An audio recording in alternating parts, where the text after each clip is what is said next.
There are too many waterfalls in Glacier National Park to even count. They seem to be around every corner.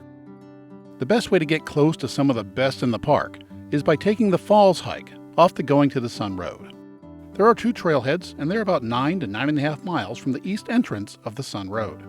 There are 3 falls on the 6-mile loop, with only 300 feet of up and down.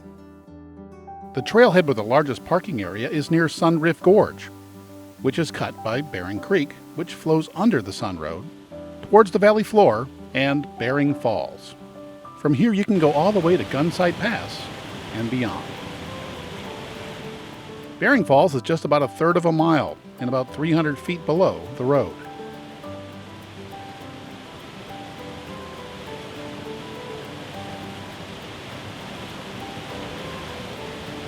Several trails meander through the area, so it's important to follow the signposts, especially on the way back. You don't want to end up at the wrong trailhead when your car is parked at the other one. I've done this. And then you got to walk along the road, and it's not fun. After just a few minutes on the trail, you can hear the falls. When you cross the narrow log bridge, you can feel the mist from the falls. On a hot day, this is a great place to cool off. But on a cool and rainy day like this one, the falls run higher and look a little bit better. If you're bold enough to cross the frigid water of the creek, you can actually get next to the falls. When you're done exploring, it's time to head to the next fall on the trail, St. Mary's. To get there, you go back the way you came until the fork in the trail. Then follow the arrow on the signpost for about a mile. The best view of St. Mary Falls is from the bridge.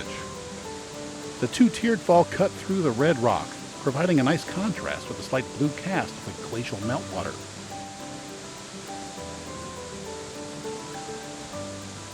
The blue color is caused by rock particles scraped off by tons of ice.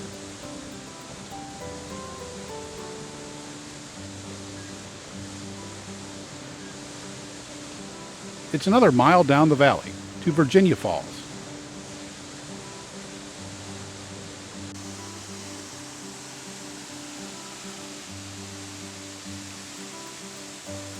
If you haven't read your guidebook, you might think this is it, but it's not. This terrific spot is an unnamed multi-tier cascade. It certainly deserves a name, because it's at least as photogenic as the name falls.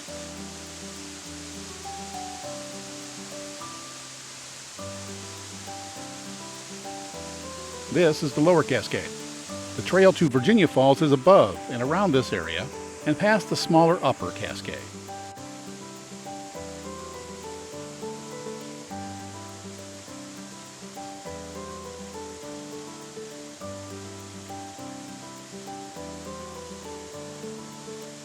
The trail wanders a bit and passes yet another really nice cascade.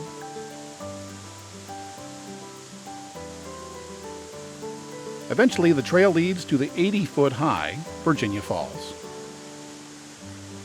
Even on a cold and rainy day like this, the hike is well worth the effort.